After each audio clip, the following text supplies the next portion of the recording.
Bonjour. Dans cette capsule vidéo, je vais vous parler de la numérisation ou conversion numérique du signal audio et plus précisément de la première étape de la numérisation qui est l'échantillonnage.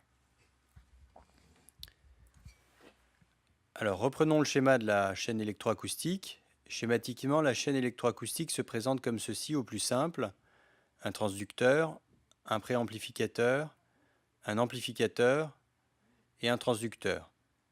Et donc, entre le préampli et l'ampli, on veut placer une chaîne audio numérique avec un ordinateur par exemple, ou un enregistreur numérique. Et pour cela, on va ajouter un convertisseur analogique numérique et un convertisseur numérique analogique. Vous voyez à ce schéma qu'au fond, il y a plus d'éléments analogiques que d'éléments numériques, et que ce que les commerciaux nomment la qualité numérique, ça ne veut pas dire grand-chose. Mon signal analogique, il est analogue aux variations d'amplitude du son. C'est-à-dire que ce schéma, cette forme d'onde, c'est exactement ce que va faire la membrane du HP, votre tympan, etc. Il y a une infinité de points entre deux points. Si je zoome ici, par exemple, je vais continuer à découvrir de minuscules détails. Le signal est continu. Or, en numérique, pas du tout. Le signal n'est pas continu, il est constitué d'une multitude de valeurs séparées. En fait, pour faire une conversion numérique, on va devoir faire deux choses. La première, c'est l'échantillonnage, et la deuxième, c'est la quantification. L'échantillonnage, ça consiste en saisir une série régulière de valeurs, une série d'échantillons plus ou moins serrés les uns des autres. Sur un CD, par exemple, on saisit 44 100 échantillons par seconde. On dit que la fréquence d'échantillonnage est de 44 100 Hz. Dans certains cas, on peut être amené à en saisir plus. 48 000 par exemple en audiovisuel, ou 96 000 en studio, ou même 192 000 pour obtenir une qualité très supérieure, dans le cas d'un enregistrement studio par exemple. On peut aussi faire l'inverse, réduire le nombre d'échantillons par seconde pour avoir un fichier plus léger. Qu'est-ce que ça change un échantillonnage plus ou moins important? Eh bien, regardez cette onde sinusoïdale. Mettons que sa fréquence est de 100 Hz, c'est-à-dire que cette période a lieu 100 fois par seconde. Il y a donc 100 périodes par seconde. Combien d'échantillons il faut au minimum pour qu'elle soit correctement interprétée, cette période? Au moins un ici et un là. Donc 2 échantillons par période. Ici, la fréquence est de 100 Hz, donc il faut une fréquence d'échantillonnage de 200 Hz minimum. Le théorème de Nyquist-Shannon le résume bien. Il dit que la représentation discrète d'un signal exige des échantillons régulièrement espacés à une fréquence d'échantillonnage supérieure au double de la fréquence maximale présente dans ce signal. Donc, qu'est-ce que ça signifie d'avoir une fréquence d'échantillonnage de 44 100 Hz? Eh bien, puisqu'on sait que la fréquence sonore qu'on peut échantillonner est inférieure ou égale à la moitié de la fréquence d'échantillonnage, on en déduit qu'on peut échantillonner des fréquences de 44 100 divisé par 2 égale 22 050 Hz maximum. C'est la fréquence la plus haute pouvant être échantillonnée.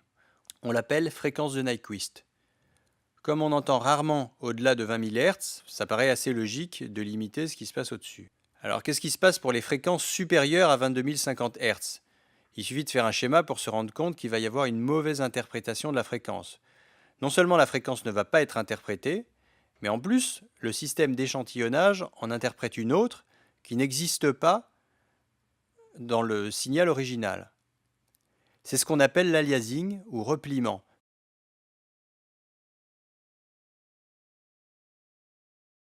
Une fréquence qui est supérieure de 100 Hz à la fréquence de Nyquist va être interprétée comme valant 100 Hz de moins.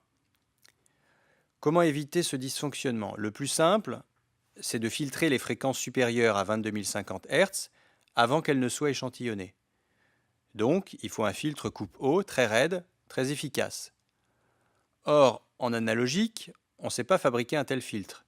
Le filtre qu'on peut concevoir a une pente plus douce. Prenons l'exemple d'une fréquence de 25 000 Hz qui serait échantillonnée à 44 100 Hz. On sait qu'une fréquence qui est supérieure de n Hz à la fréquence de Nyquist va être interprétée comme valant n Hz de moins. Une fréquence de 25 000 Hz va être pliée vers 25 000 moins 22 050 égale 2950 et 22050 moins 2950 égale 19100. 19100 Hz donc, un endroit où seuls les plus jeunes d'entre nous entendent quelque chose et probablement pas très fort. Comme les fréquences légèrement supérieures à la fréquence de Nyquist vont être pliées juste en dessous, pour ces fréquences-là, on peut supposer que le problème ne va pas être très grave. C'est ce genre de compromis qui a prévalu lors de la conception du disque compact. Il a été admis que les fréquences repliées qui dépassent 16 kHz n'ont pas d'importance, que celles qui sont situées entre 5 kHz et 16 kHz en ont un peu, et donc doivent être atténuées de façon à être suffisamment faibles pour être associées à du bruit. De façon générale, une erreur inférieure au bruit de fond généré à un autre endroit de la chaîne électroacoustique n'a pas d'importance, et notamment inférieure au bruit de la quantification, au bruit de quantification dont on va parler dans quelques instants. Aujourd'hui, il existe aussi une solution plus performante. On suréchantillonne le signal avec une fréquence extrêmement haute et tout de suite après, on supprime les fréquences les plus hautes et on ramène le nombre d'échantillons à une valeur habituelle, comme 48 000 par exemple.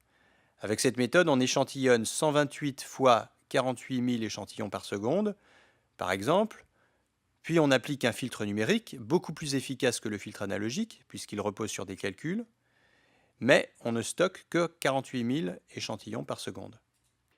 Voilà, merci d'avoir regardé cette vidéo. Vous pouvez aller voir la suivante, consacrée à la quantification.